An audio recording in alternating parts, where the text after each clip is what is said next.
नमो तस्स भगवतो अरहतो सम्मा सम्बुद्धस्स। नमो तस्स भगवतो अरहतो सम्मा सम्बुद्धस्स। नमो तस्स भगवतो अरहतो सम्मा सम्बुद्धस्स।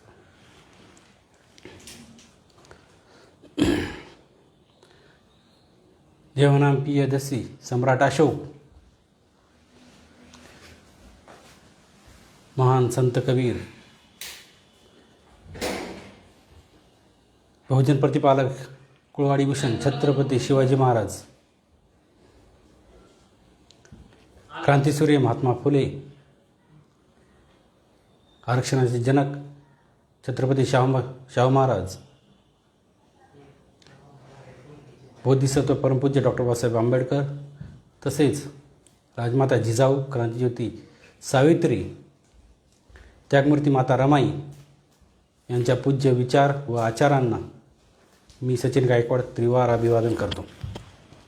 तसेच पूज्य गोयंका गुरुजी यांच्या पावन स्मृतीस विनम्र अभिवादन करतो.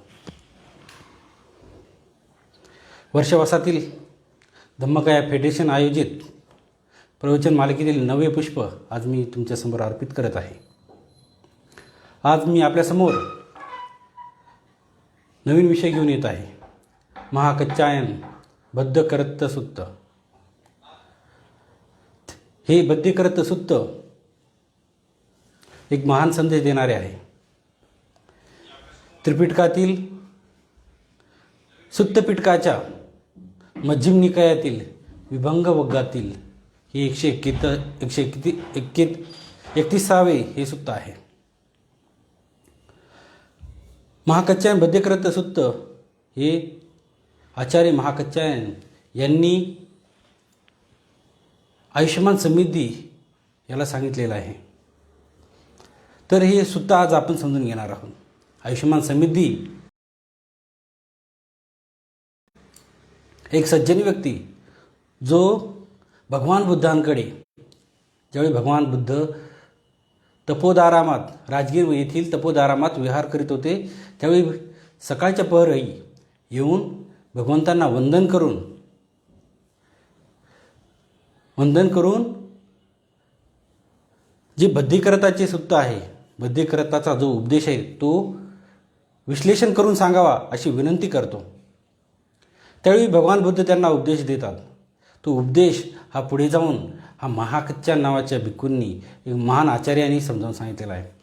याची भौगोलिक पार्श्वभूमी आपण समजून घेऊया की हे राजगीर हे सुप्रसिद्ध आहे. आपल्याला माहिती आहे की जे मगध साम्राज्याची राजधानी म्हणून आपल्यासमोर होती, ती इतिहासात सुप्रसिद्ध आहे.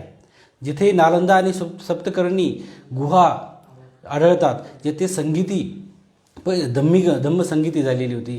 डॉक्टर बाबासाहेब आंबेडकरांचं नाव, आपल्या घराचं नावसुद्धा राजगृह आपल्याला माहिती आहे. आणि विश्वशांती स्तूप हा सुद्धा तिथे सुप्रसिद्ध आहे. अशा ठिकाणी हा उपदेश दिलेला आहे. तर हा उपदेश हा त्याला समजून घ्यायचा असतो. आयुष्यमान समृद्धी हा भगवंताकडे जातो, मात्र भगवंत त्याला तो उपदेश समजावून सांगतात आणि ते निघून जातात. त्या उपदेशाचा अर्थ मात्र सारांश स्वरूपात सांगितल्यामुळे ह्या आयुष्यमान समृद्धीला त्याचा अर्थ विस्ताराने समजत नाही. आणि मग तो भिक्खू संघाकडे जाऊन भिक्खू संघाला विनंती करतो की हा उपदेश हा मला कोण विस्ताराने समजावून सांगेल, त्याचं विश्लेषण करून सांगेल. त्यावेळी ही अशी विचारणा केल्यावर सर्व भिक्खू म्हटले की यामध्ये आपल्या या पूर्ण भिक्खू संघामध्ये केवळ एकच आचार्य आहेत, ते तुम्हाला अतिशय चांगल्या प्रकारे आणि विस्तृत स्वरूपात हा उपदेश समजावून सांगू शकतात. त्यांनी आचार्य महाकच्चायनाचं नाव सुचवलं. आयुष्यमान महाकच्चायन ज्यांची तथागत प्रशंसा करतात, जे विद्वान आहेत, जाणकार आहेत, महापंडित आहेत, तेच भगवंतांनी सांगितलेल्या उपदेशाचा विस्तार व विश्लेषण करून सांगू शकतात. तेव्हा आयुष्यमान महाकच्चायनाकडे गेले. तेव्हा आयुष्यमान महाकच्चायन म्हणाले, ज्याप्रमाणे एखादा विद्वान पुरुष सारांशाच्या शोधासाठी वृक्षाच्या मुळाला आणि खोडाला सोडून फांद्या व पाने यामध्ये शोध घेणे उचित समजतो, त्याप्रमाणे तथागतांना न विचारता हा उपदेश तुम्ही मला का विचारता आहात. तथागत जाणकार आहेत, अमृतदाता आणि धर्मस्वामी आहेत. त्यांच्याकडूनच अर्थ जाणून घ्यावा.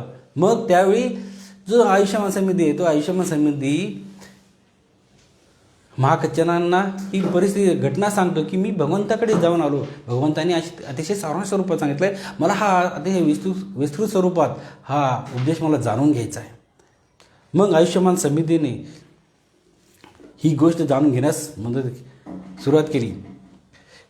त्यावेळी महाकच्चान समजावून सांगतात की भूतकाळातील रूप अधिक सुंदर असल्यामुळे आणि त्याविषयीच्या असलेल्या आसक्तीमुळे खूप व्याकुळता निर्माण होत असते. त्याचप्रमाणे भविष्यकाळाची चिंता, भविष्यकाळाविषयीची जी आशा आहे, ती आशा आपल्याला व्यथित करत असते, विचलित करीत असते. भविष्यकाळात माझे रूप असे असावे, माझे डोळे असे असावेत, माझे कान असे असावेत, डोळ्यांनी पाहिलेले विषय असे असावेत, कानाने ऐकलेले विषय असे असावेत, माझ्या जिभेने घेतलेली चव अशी असावी. अशा प्रकारे विचार करून हा व्यक्ती व्यथित होत असतो आणि सुखद आणि दुःखद अशा वेदनेमध्ये व्याकुळ होत असतो. म्हणून भविष्यकाळाची चिंता करतो. म्हणून आपण भविष्यकाळाची चिंता करत असतो. न मिळालेल्या गोष्टीला मिळवण्यासाठी मन व्याकुळ होत असतं, आसक्त होत असतं. आयुष्यमान भविष्य याप्रमाणे आयुष्यमान भविष्याची चिंता करू नका. आचार्य महाकच्चान यांनी भगवंताचा उपदेश समजावून सांगतात.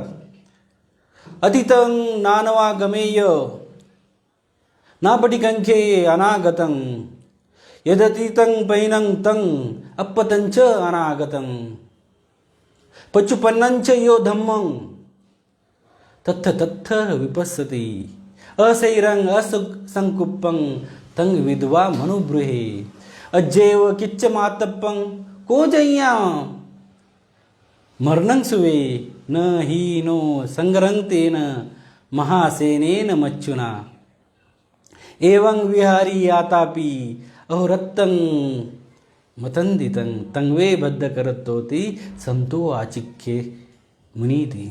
अशा प्रकारे भगवंताचा जो उपदेश दिलेला आहे, तोच उपदेश आचार्य महाकच्चान समजावून सांगतात, स्पष्ट करतात. ही गाथा म्हणून दाखवतात जी भगवंतांनी म्हटलेली आहे. एखाद्या व्यक्तीला भूतकाळाचे अनुगमन करता कामा नाही, पुनरुज्जीवन करता कामा नाही, किंवा भविष्याबद्दल कोणत्या आशाही उंचावू नये, आशा सुद्धा निर्माण करता कामा नये.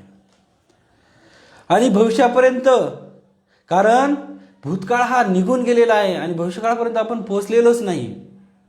त्यामुळे ह्या दोन्ही गोष्टीचे अनुगमन करता कामा नाही.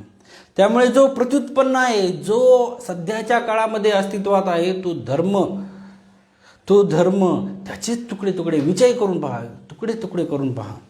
म्हणून जो धर्म आहे तो अविनाशी आहे, तोच अविचल आहे. म्हणून भगवंत म्हणतात की आजच सुरुवात करा, आत्ता सुरुवात करा, ह्या क्षणी सुरुवात करा.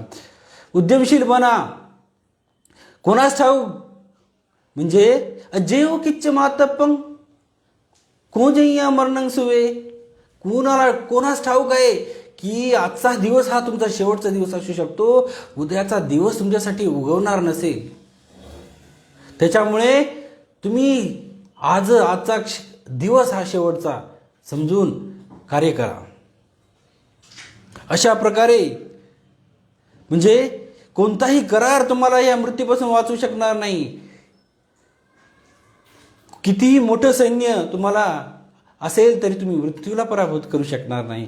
म्हणून अशा प्रकारे आचरण करणारे शांत मुनिजन बद्धेकरत्त म्हणून म्हटले जातात. म्हणून हा उपदेश वर्तमानातील जीवन सुखी करण्यासाठी एक महान कल्याणकारक असा उपदेश आहे आणि मानवी जीवनाला मार्गदर्शक असा आहे. या वर्तमान जीवनातील परिस्थितीशी लढण्यासाठी समर्थ बनवण्याचा उपयुक्त आहे. म्हणून हा महाकच्चान बद्धेकरत्त सुद्धा आपण आज समजून घेत आहोत. धम्मपदातील अपमाद वग्गामध्ये एक गाथा आहे.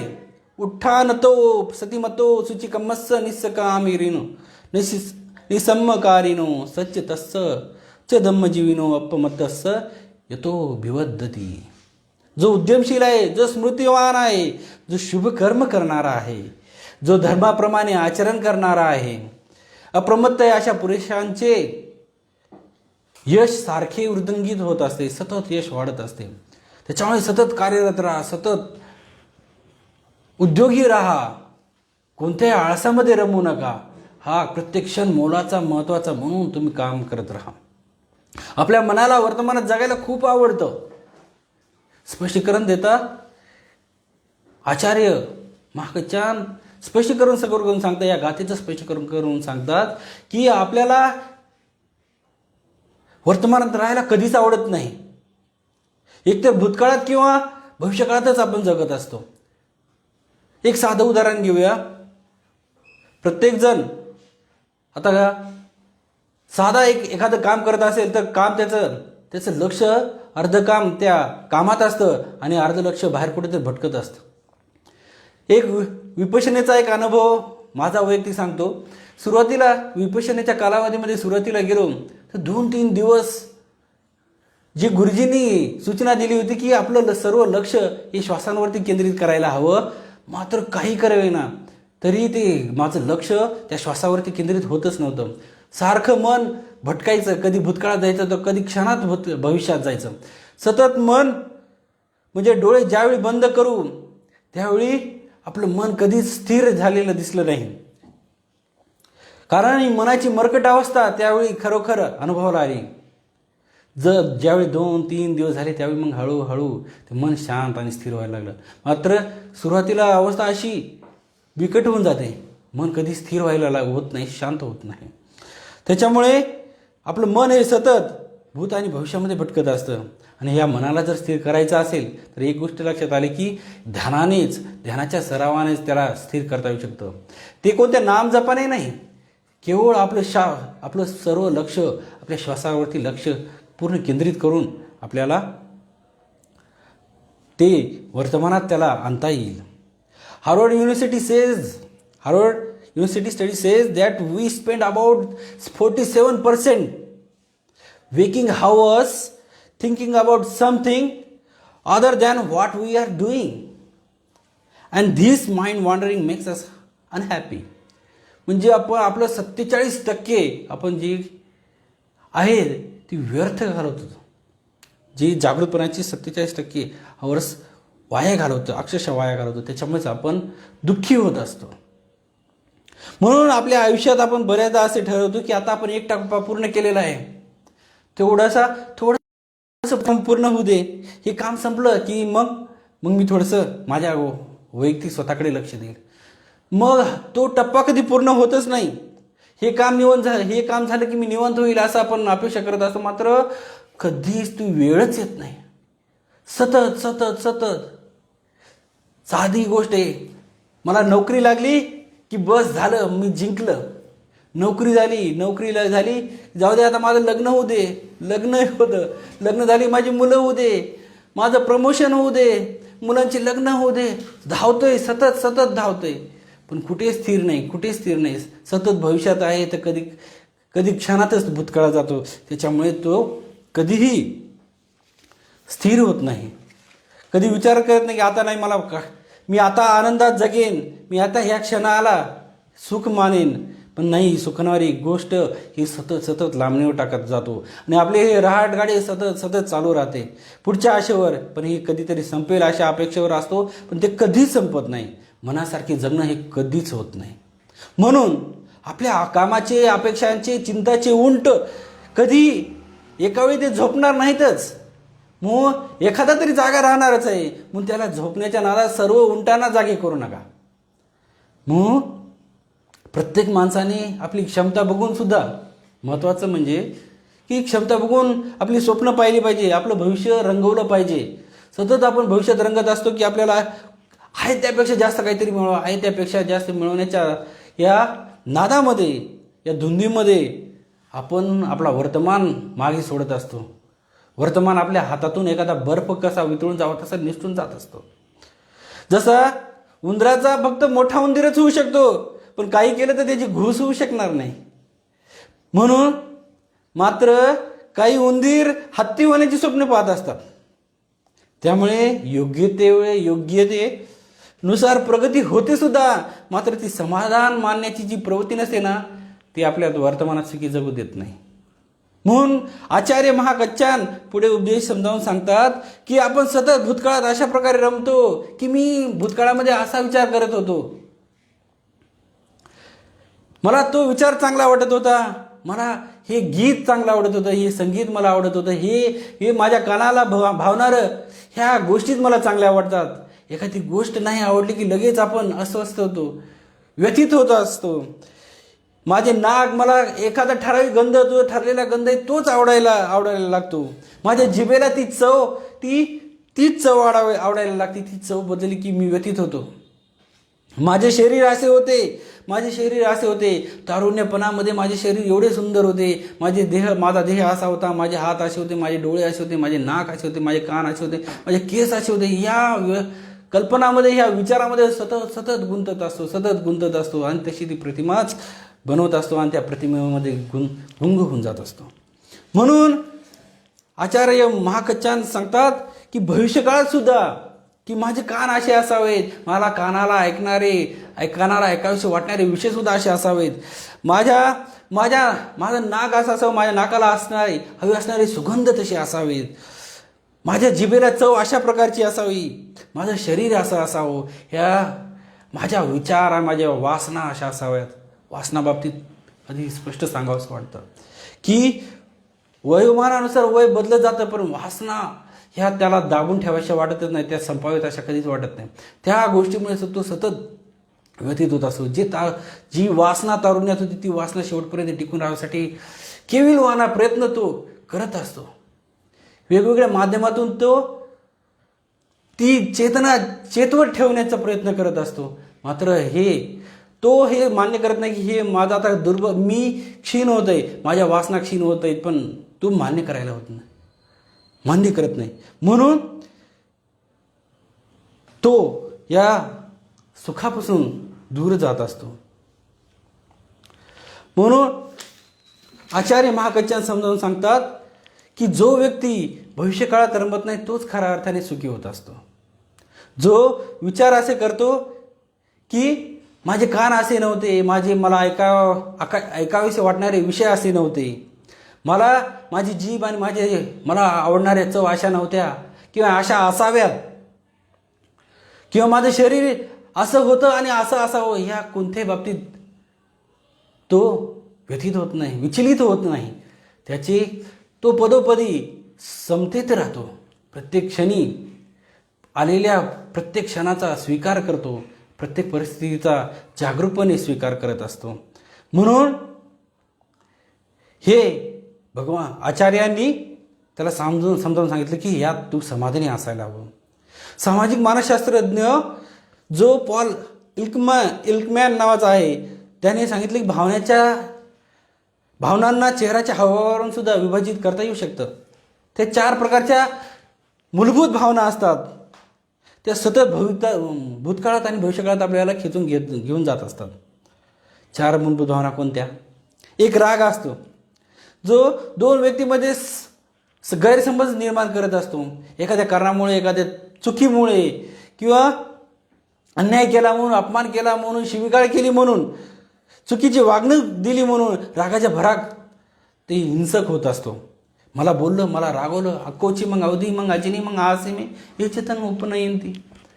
मला रागवलं, मला शिवी दिली, शिवगाळ केली म्हणून तो व्यथित होतो, तो सहन करत नाही. त्याचा घटनाक्रम कुठेतरी भूतकाळामध्ये जोडत असतो आणि ह्याच्याकडून ती प्रतिक्रिया दिली जाते आणि त्याच्यामुळे ती परिस्थिती बिघडते आणि पुढच्या व्यक्तीला सुद्धा राग येतो. तो एकमेकाला प्रतिक्रिया देत असतो आणि त्याचा तो द्वेष आणि ते भांडण मिटत नाही आणि ते त्याला भूतकाळामध्ये खेचून घेऊन जातो.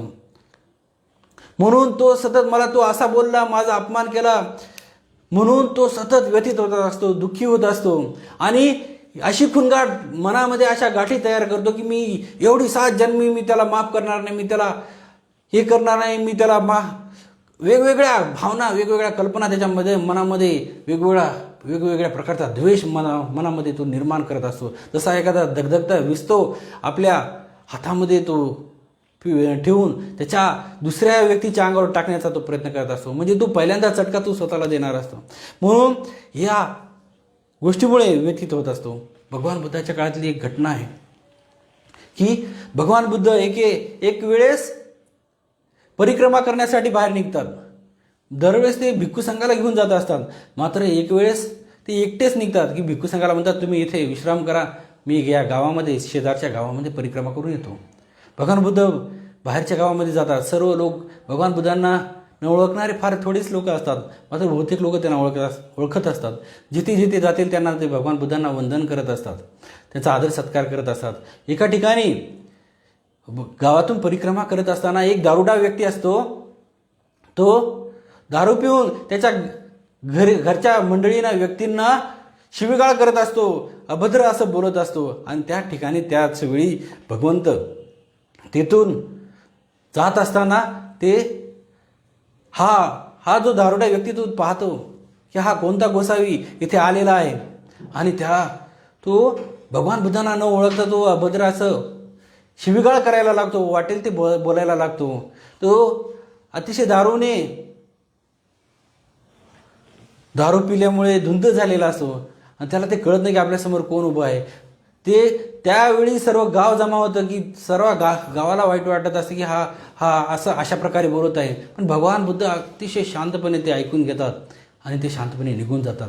आणि ज्यावेळी ह्या व्यक्तीची दारू उतरते, ज्यावेळी तो शुद्धीत येतो, त्यावेळी सर्व गाव एक बुजुर्ग व्यक्ती म्हणजे एक म्हातारा व्यक्ती येतो आणि त्याला समजावून सांगतो, अरे बाबा हे तू हे काय केलंस, थोर भगवान बुद्धांना तू शिवीगाळ केलीस, वाटेल ते नको ते बोलला असतो. त्यावेळी त्याला ती चूक कळून येते, त्याला ती चूक समजून येते आणि तो धावत पळत भगवान बुद्धाकडे जातो. त्या गोष्टीची त्याला अतिशय लाज वाटत असते. तो भगवान बुद्धांना पत्ता विचारत शोधत जातो, त्या जंगलामध्ये जातो आणि भगवान बुद्ध तिथे ध्यानस्थ बसलेले असतात, ध्यान करत असतात. जोपर्यंत ध्यानातून बाहेर येत नाही तोपर्यंत तो तिथे खाली बसून राहतो. आणि ज्यावेळी भगवान बुद्ध डोळे उघडतात त्यावेळी तो तिथे भगवान बुद्धांच्या समोर जाऊन त्याच्या पायावरती पडून गायवाया करायला लागतो, तिची माफी मागायला लागतो. आणि भगवान बुद्धांना म्हणतो, मला क्षमा करा, माझ्याकडनं खूप मोठी चूक झाली, मी आजपासून मी दारू पिणार नाही, मी कधी अशी चूक परत करणार नाही. त्यावेळी भगवान बुद्ध म्हणतात, काय झालं, तू कशामुळे असं करतोय. म्हणे माझ्याकडनं तुम्हाला खूप चुकीचं बोलल्या गेलं, अभद्र असं वाईट असं बोलण्यात गेलं. म्हणे मला हा प्रसंग आठवत नाही, तू कधी बोलला. म्हणजे तो चकित होतो की भगवान बुद्ध असं काय बोलतात, मी एवढं बोलून सुद्धा भगवान बुद्ध म्हणतात की मला काय बोलले नाही. त्यावेळी तो म्हणतो की मी हा कालचा प्रसंग मी कधीच विसरून गेलेले, माझ्या ते लक्षातही नाही. असे किती प्रसंग भगवान बुद्धाच्या आयुष्यात आले की त्यांना कितीतरी शिवीगाळ गेली, त्यांनी ती स्वीकारलीच नाही. त्या ब्राह्मणाचं एक उदाहरण आहे की तो त्याला शिवीगाळ करतो, पण भगवान बुद्ध म्हणतात की तू दिलेली भेट आहे ती भेट मला नको आहे, माझी भेट मी घेतली नाही तर ही भेट कुणाची, ही भेट तुझीच. अशा प्रकारे समतेत राहून भगवान बुद्धांनी जे वाईट प्रसंग आहेत, ज्या वाईट घटना आहेत त्या अतिशय समतेने ते नाकारल्या, दूर केल्या. त्याच्यामुळे त्यांनी कधी प्रतिक्रिया दिली नाही, तर त्यांनी सतत मैत्रीच दिली. जो द्वेष करतो, जो विरोध करतो, जो शत्रुत्व करतो त्याला सुद्धा. अशा प्रकारे आपण या परिस्थितीतून बाहेर पडू शकतो. दुसरी भावना जी इथे सांगितली ती आहे दुःख. एखाद्या व्यक्तीची प्रिय व्यक्ती तिच्यापासून दुरावते आणि तिचा अंत होतो किंवा नव्या किंवा अनपेक्षित परिस्थितीमध्ये त्याला जुळवून घ्यावं लागतं. साधं उदाहरण आहे, एखादा आपला जवळचा व्यक्ती निघून गेला की आपण हेलावून जातो. जो व्यक्ती अतिशय आपल्याला हवा असतो, जो आपल्याला वाटतं तो नेहमी आपल्या जवळच असावा, आपल्या समोर डोळ्यासमोर असावा, सतत आपल्याला तो हवासा वाटणारा व्यक्ती अचानक अशी एखादा प्रसंग घडतो, एखादी घटना अशी घडते तो आपल्यातून अचानक निघून जातो. त्याचा धक्काच एवढा आपल्याला भयंकर असतो की तो आपण त्या घटनेतून बाहेर निघायला तयारच नव्हतो. आपण एवढ्या मोठ्या शॉकमध्ये निघून जातो की ते आपल्याला ते सहनच करायचं नसतं. सहन झाले तरी त्याच्यातून आपल्याला बाहेर पडायचंच नव्हतं. तीच ती घटना आपण आळवत असतो की हे कसं काय झालं, हे कशामुळे झालं, म्हणून आपण त्या परिस्थितीतून बाहेरच पडायला नव्हतो. आणि ती भावना ज्यावेळी प्रबळ होत असते त्यावेळी ती आपल्यावर हावी होत असते. माणसंच नाही तर कित्येक गोष्टी आहेत, आपली जवळच्या गोष्टी. ज्यावेळेस एखादा व्यक्ती निघून गेलाय ते ठीक आहे, पण एखादी नावाची व्यक्ती सुद्धा आपल्या संबंधात आलेली आहे, म्हणजे त्याचाही जर संबंध आला तरी आपल्याला ते दुःख होत असतं की हा व्यक्ती आपल्यासमोर नको म्हणतो. एखादा व्यक्ती आपल्याला आवडत नाही ना, त्याने माझा अपमान केला आहे ना, त्याने मला शिवी दिली, मला तो व्यक्ती नको आहे कोणत्या परिस्थितीत. आणि वेळ अशी येते की आपल्याला त्याच्यासोबत राहावं लागतं. मग तो सतत धुसमसत राहतो, सारखा दुःख करत असतो, सतत आतल्या जळत राहतो, चिडत असतो. म्हणून ही भावना सतत दुःखाची भावना प्रबळ होत असते. त्रस्त होतो, चिडचिड करत असतो, त्रागा करून घेत असतो. वैफल्यग्रस्त होत असतो.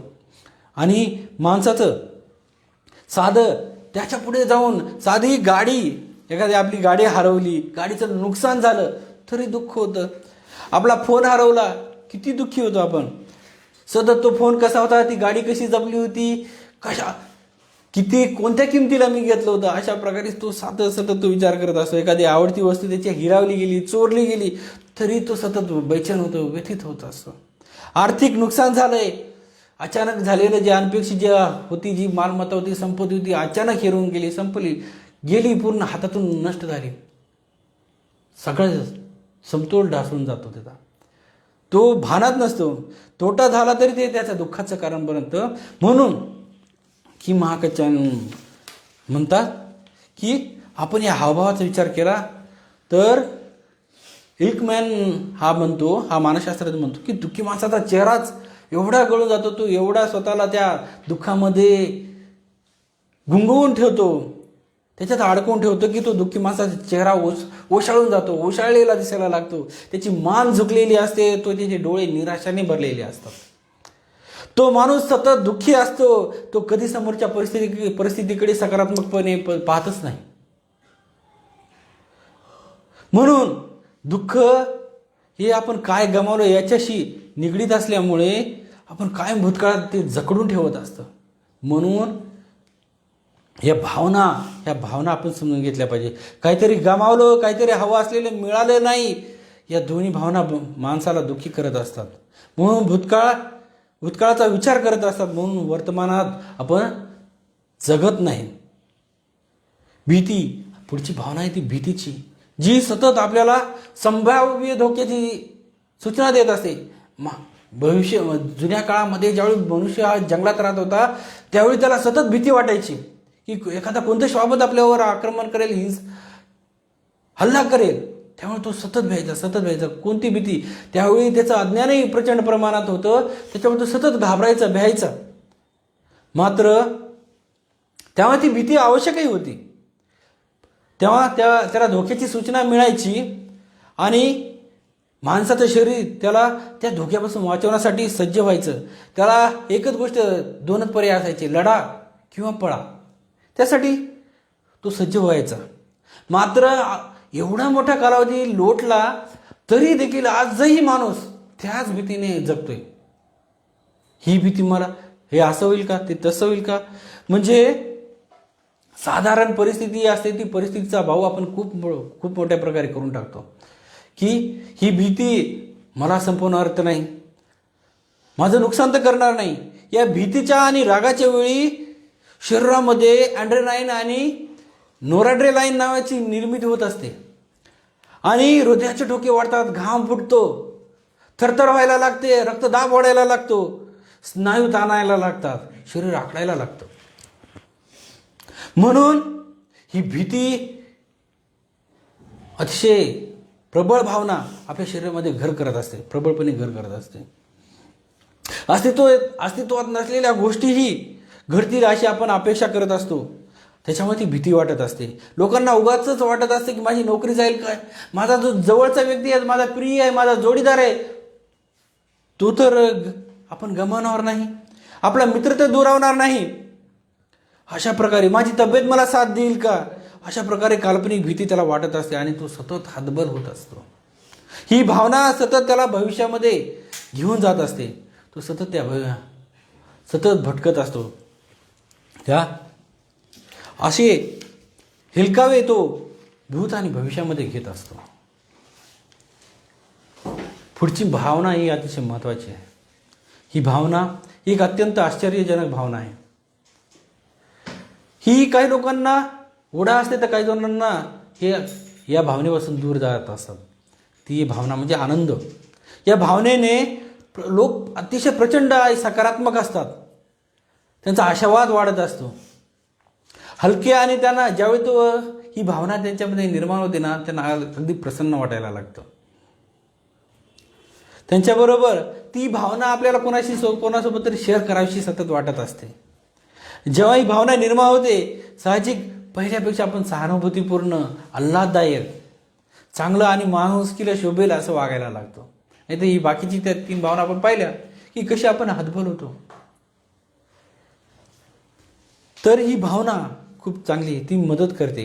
जसा एखाद्या खेळाडूने आपल्या एखाद्या अटीतटीच्या खेळामध्ये चांगला गोल घडवून आणला तर तो संघ अतिशय एकमेकाला धावत पळत येऊन मिठी मारतो आणि आपल्या आनंदाचा आस्वाद घेऊ लागतो.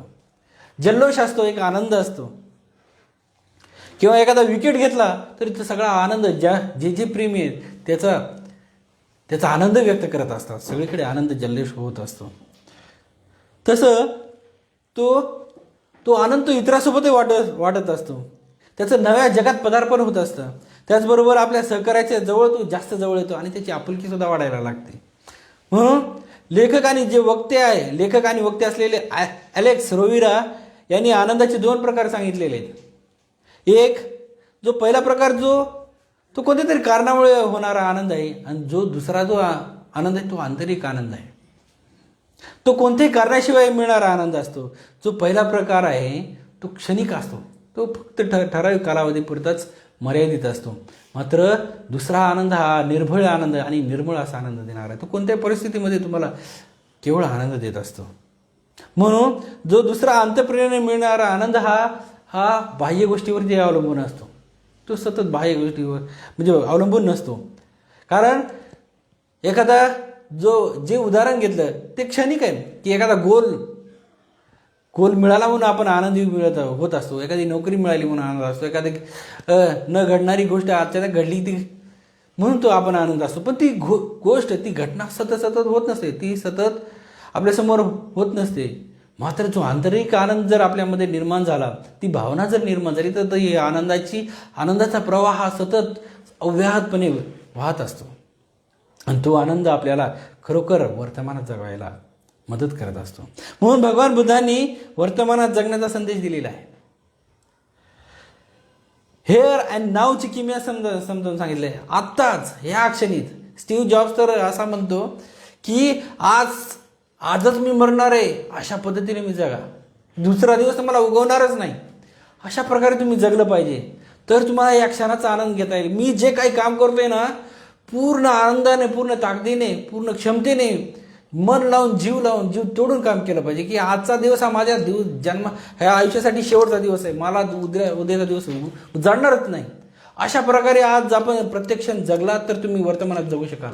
अन्यथा तुम्ही भरकटत राहाल, हेलकावी खात राहाल, कधी भविष्यात तर कधी भूतकाळामध्ये. त्याच्यामुळे एखादा बर्फ कसा वितळून जावा त्याप्रमाणे हा वर्तमान आपल्यातून निसटून जाईल. म्हणून भगवान बुद्धांनी शेवटचे शब्द सांगितलेले आहेत. हंददानी भिक्कवे आमंत्यामी वै धम्मा संकारा अपवादेन संपादित. म्हणजे सर्व गोष्टी आणि ते सर्व गोष्टी नष्ट होणाऱ्या अप्रमादपूर्वक जीवनाचे ध्येय संपादन करा. भगवान बुद्धाचे वाक्य सर्व बुद्ध धम्माचे सार आहे. सर्व मानवजातीला यशस्वी करण्यासाठी जीवन जगण्याचा एक महान संदेश आहे. म्हणून मानवजातीला यशस्वी जीवन जगण्याचा हा मौलिक उपदेश आहे. म्हणून सगळ्या संस्कारित होणाऱ्या गोष्टी अनित्य आहे. सर्व गोष्टी अनित्य आहेत, बदल होणार आहेत, परिवर्तनशील आहे. प्रत्येक गोष्ट बदलते. तेव्हा त्याच्यात गुंतून न जाता माणसाने आपले ध्येय संपादित करायला हवे. दुःख मुक्तीचा मार्ग सोडून मिथ्या धारणेत असणाऱ्या गोष्टीकडे आपले मन, विचार, वेळ घालवणे हे प्रज्ञावान माणसाचे लक्षण नाही. किती वेळ आपण आपली किती महत्त्वाची ऊर्जा आपण या भूतकाळामध्ये घालवत असतो की मला अशी गोष्ट होती, ही घटना घडली, मला असं चांगलं वाटत होतं, मला ही गोष्ट प्रिय होती, ती व्यक्ती प्रिय होती. अशा प्रकारे सतत तो विचार करून आपण त्या भूतकाळात रमत असतो. आणि जो मौल्यवान, जो कधीच परत न येणारा वर्तमान असतो तो क्षणाक्षणाला आपल्या हातातून एखाद्या पाण्याप्रमाणे निसटून जात असतो. म्हणून भगवान बुद्ध म्हणतात की खरा ज्ञानाचा मार्ग हा अग्नीत ज्याप्रमाणे गवत जळून भस्म होते त्याप्रमाणे आपण लोभ, तृष्णा, अहंकार, क्रोध, मत्सर, अहंकार, आसक्ती या सगळ्या गोष्टी जाणे गरजेचे आहे. हाच तर निबाणाचा मार्ग आहे. हाच तर खरा दुःखमुक्तीचा मार्ग आहे. म्हणून या गोष्टी आपण जाळल्या पाहिजेत, नष्ट केल्या पाहिजेत आणि त्याच्याशी संबंधित असलेल्या घटनासुद्धा आपण दूर लोटल्या पाहिजेत, त्या नष्ट केल्या पाहिजेत. म्हणून अनेक घटक मिळून बनलेल्या वस्तूच्या बद्दल असं म्हणतात की सर्व हेतू व प्रत्यय यामुळेच तर उत्पन्न होत असतात. त्यांचे काही स्वतंत्र अस्तित्व नसते. हेतू प्रत्ययाचा उच्छेद झाला की वस्तूचे अस्तित्व राहत नाही. आणि ते त्याचे वर्णन भगवान बुद्धांनी केलेले आहे. Being is becoming, being is becoming. अशा प्रकारे तू होत आहे, तो होत आहे, तू आहे, तो होत आहे, असे करता येईल. म्हणजे या अर्थाने पाहिलं असता जो प्राणी भूतकाळात जीवन व्यतीत करत होता तो वर्तमान काळात नाही, आणि जो वर्तमान काळात नाही तो भविष्य काळातही असू शकत नाही. म्हणी तोच भविष्यकाळी जो प्राणी असेल तो पूर्वी नव्हता आणि तो आजही नाही. म्हणून वर्तमानकाळी जो प्राणी आहे तोच पूर्वी नव्हता आणि पुढेही राहणार नाही. मग आपण पूर्वी 1-2 फुटाचे होतो, नंतर 5.5-6 फुटाचे झालो. आणि आपल्यातील प्रत्येक अणुरेणू बदलला आहे. आपले शरीर बदलले आहे. आपले विचार करण्याची यंत्रणा बदलली आहे. थोडक्यात म्हणजे आपण संपूर्ण बदललेले आहोत. आपण नेहमीच बदलणार आहोत. आपण पूर्वी लहान होतो, नंतर तरुण झालो, नंतर वयस्क झालो, आता म्हातारे झालो. अशा प्रकारे आपल्या शरीरात पूर्ण बदल होत असतो. म्हणजे थोडक्यात मनुष्य प्राणी हा परिवर्तनशील आहे, ही संकल्पना आपल्याला समजून घेणं गरजेचं आहे. म्हणून रात्रीच्या वेळी दिव्याची ज्योतीचं जर आपण सूक्ष्मपणे निरीक्षण केलं तर आपल्याला त्या ज्योतीच्या 5 अवस्था दिसायला लागतात. उदय, जन्म, वृद्धी, सातत्य. उदय, जन्म, वृद्धी, सातत्य, उतरती कळा आणि शेवटी मृत्यू. उदय म्हणजे ज्यावेळी जन्म होतो, जेव्हा आपण दिवा पेटवला तेव्हा त्या ज्योतीचा जन्म होतो. आणि मग हळूहळू जळत असताना त्याचं सातत्य राहतं. ती वाढवली होती वात ती जशाला तशीच राहत असते. आणि नंतर जसं तेल संपतं त्यावेळी हळूहळू ती ज्योत मंदावत असते आणि शेवटी ती विझते. वाऱ्याने विझते किंवा मग तेल संपल्यावरती विझते. वस्तुमात्राच्या बाबतीतही अशाच प्रकारे आहे.